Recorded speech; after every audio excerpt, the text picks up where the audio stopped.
and grace for every day. Through your word, our hearts will see the Lord of hope. Let's go! Oh, oh, oh, oh, oh. We're alive in what you say.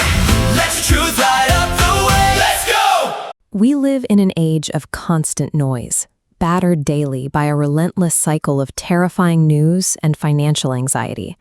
It creates a specific friction in our minds, a nagging sensation that we simply do not have enough time, money, or patience to survive the week.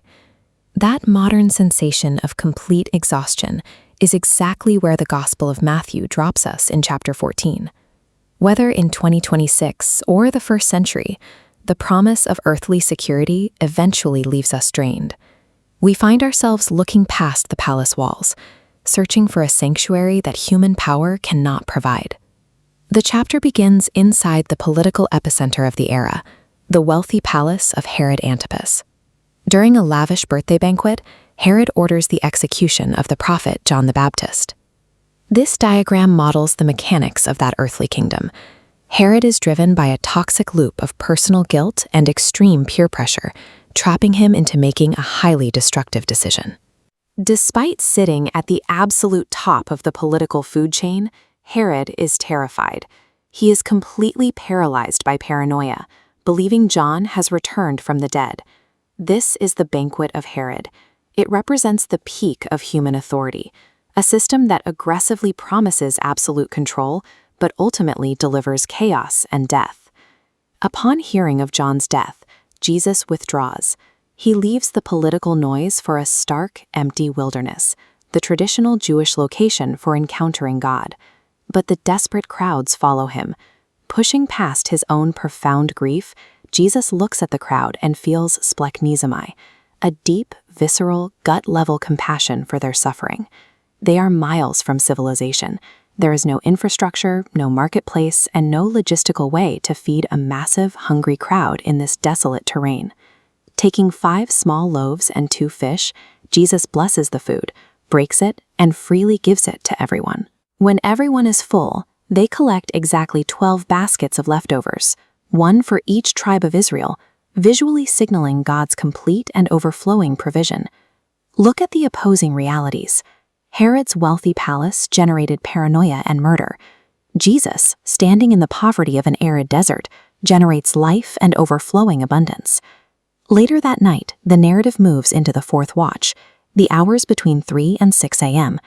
Biologically and psychologically, this is the darkest, coldest, and most vulnerable block of time in the human sleep cycle. Out on the Sea of Galilee, the disciples are trapped in a fragile wooden boat, exhausting themselves rowing against a severe, unrelenting headwind. Jesus approaches them by walking on the water, revealing a power that extends far beyond ethics or philosophy. He is the Lord of creation, physically commanding the elements that the disciples fear most. Matthew writes that Jesus acts eutheos, meaning immediately. He does not stop to lecture them on their lack of faith. He offers swift, urgent reassurance. Take courage, it is I. He deliberately steps into the absolute lowest point of human energy, our personal 4th watch, to demonstrate his authority over the exact chaos that terrifies us. Peter responds with an audacious request to step out onto the water. As long as his absolute focus remains on Christ, the physical impossibility of walking on waves becomes his reality.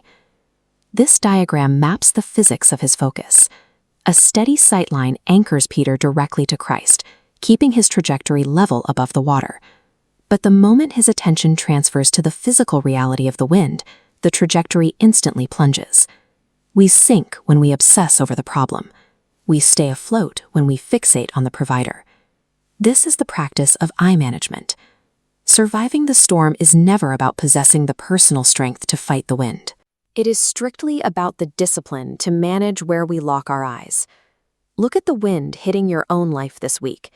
Identify exactly what is making you sink, whether it's a looming financial fear, a cruel comment, or a deep, lingering anxiety. You do not need massive resources to survive it. Hand over your 5 small loaves of remaining time, or patience, and let him perform the multiplication. When Jesus steps into the boat and the wind dies down, the disciples respond with the only logical action left: profound, unified worship. True, lasting peace in a chaotic world is achieved by handing our totally inadequate resources over to the true King. We worship him, and we keep our eyes rigidly locked on the Lord of the storm. This truth into your day. Let his